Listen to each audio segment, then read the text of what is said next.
Extrait numéro 27 du livre La mémoire des vaincus de Michel Ragon. De Saragosse, en Espagne, la colonne d'Urruti s'était déplacée à Madrid, où le gouvernement, saisi de panique devant l'offensive franquiste, l'avait appelé de toute urgence.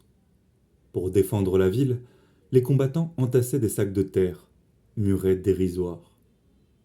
Des tranchées rappelèrent désagréablement à Fred celles où il s'envasait devant les lignes allemandes. De l'autre côté se trouvaient encore des Allemands, envoyés par Hitler, et des Italiens, dépêchés par Mussolini. Les Russes servant d'instructeurs aux républicains, la guerre civile espagnole se transformait donc en conflit international.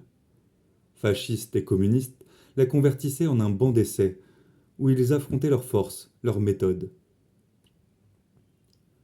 Seule la stature de Germinal permit à Fred de repérer son fils amaigri, les traits du visage creusés, mal rasés.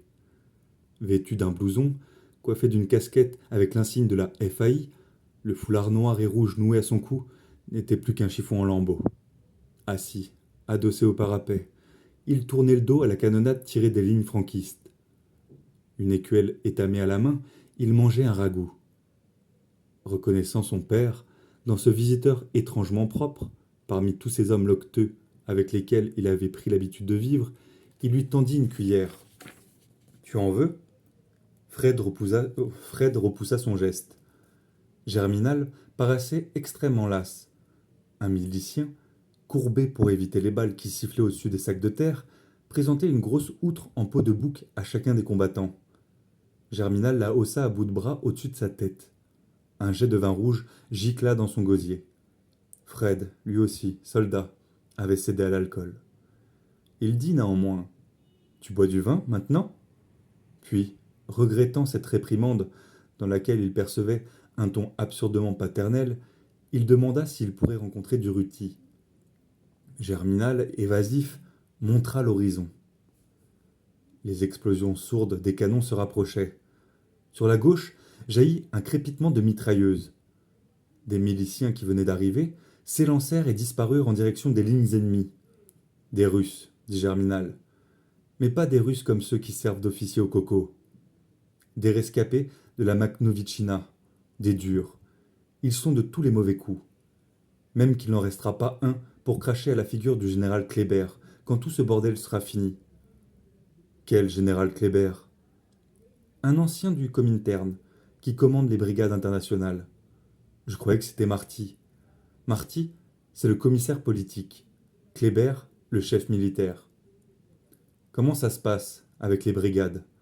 Vous fraternisez ou vous faites la gueule? Eux sont bien armés. Les Russes leur fournissent tout le nécessaire. Nous, dans la centurie Sébastien Faure, on manque de tout. Pas de casque, pas de baïonnette, presque pas de revolver, et une seule bombe pour 10 hommes. Une bombe? Pourquoi une bombe? Enfin, une grenade si tu veux. Comme on n'a pas de grenade, on s'en est fabriqué une grosse, qu'on appelle la bombe de la FAI. Il prononçait, comme tous ses camarades, la faille, qui devenait un nom de femme aimée. Tiens, regarde. Germinal montra une espèce de boîte avec un levier maintenu baissé seulement par un cordon. Quoi? Dit Fred. C'est de la folie. Le lanceur a toutes les chances de s'arracher la main. Oui, oui. Aussi on la lance la plus vite et le plus loin possible. Ça fait quand même des dégâts chez l'ennemi. Les miliciens, très nombreux maintenant près des parapets de terre, se haussaient sur la pointe des pieds pour observer les mouvements des fascistes. Rapidement, car les balles ne cessaient de siffler. Fred remarqua des soldats enfants, en guenilles, pieds nus, qui pouvaient avoir tout au plus 16 ans. Comment ose-t-on les envoyer se battre nu-pieds? Tu sais, nos souliers qui prennent l'eau, ça ne vaut guère mieux. Je rêve parfois de chaussettes. Tu te rends compte? Rêver de chaussettes? Quand j'ai vu Flora pour la première fois, dit Fred, elle avait aussi les pieds nus. Elle les balançait derrière une charrette de poissonnier. Elle t'a dit ça? Non. Mais je me doute bien que vous avez des choses drôles entre vous. Au nom de Flora, Germinal se leva, en se pliant pour que son buste ne dépasse pas le parapet. L'inconvénient d'être grand. Ça ne vaut rien à la guerre. On offre une de ses cibles. Il bougonna. on piétine dans la merde. Pas de jumelles pour observer au-delà des tranchées. Pas de cartes. Pas de plan. On court sur les fascistes à l'aveuglette. Le plus fort, c'est qu'on arrive à les battre. Faut vraiment qu'ils soient tocards. Ou peut-être qu'ils ont peur d'attraper nos poux.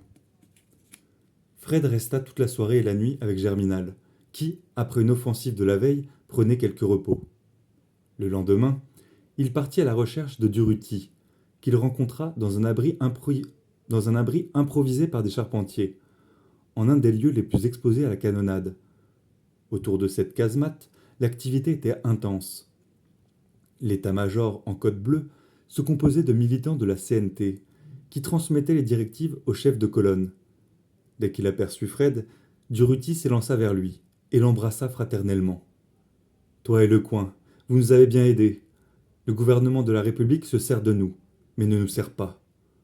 Je suis ici avec mes 5000 hommes pour défendre Madrid. Le gouvernement, qui croit que Madrid va capituler, s'est déjà enfui à Valence. Qu'importe, on tiendra seul. J'ai distribué à chaque Madrilène un fusil et une pioche. Une pioche pour creuser des tranchées, un fusil pour les défendre.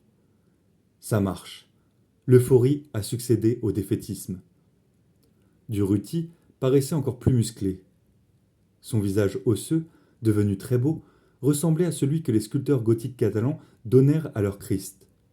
Il souriait à Fred, heureux de le revoir. Le téléphone sonnait sans arrêt. Un lieutenant décrochait et tendait à chaque fois l'appareil à Durruti, qui répondait brièvement, d'une voix rude, un peu trop sèche, pensait Fred, qui trouvait à ses ordres quelque chose de trop militaire. Durruti s'en aperçut. On ne peut pas s'attarder à des amabilités. L'efficacité, mon vieux. D'abord l'efficacité. Aussi de la discipline. Difficile la discipline pour des anards. Ça me soulève souvent le cœur de sévir, mais quoi? Dans les brigades internationales, on ne plaisante pas. Chez les fascistes non plus. Je demande de l'autodiscipline, pas toujours bien comprise. Un milicien entra dans le fortin, en levant son poing fermé. Il avait une allure de paysan et parlait avec difficulté, demandant à retourner dans sa ferme, parce que sa femme était malade et sa terre abandonnée. Durruti lui répondit avec une grande douceur, qui contrastait avec son ton sec au téléphone.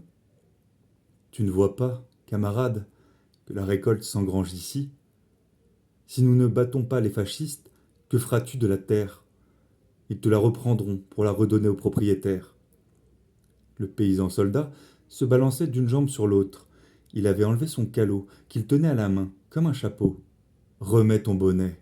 On est ici entre camarades, tu le sais bien. Si je ne rentre pas chez moi, ce sera la misère. Écoute, camarade, la guerre que toi et moi nous menons, c'est justement pour sauver la Révolution. Et la Révolution mettra fin à la misère.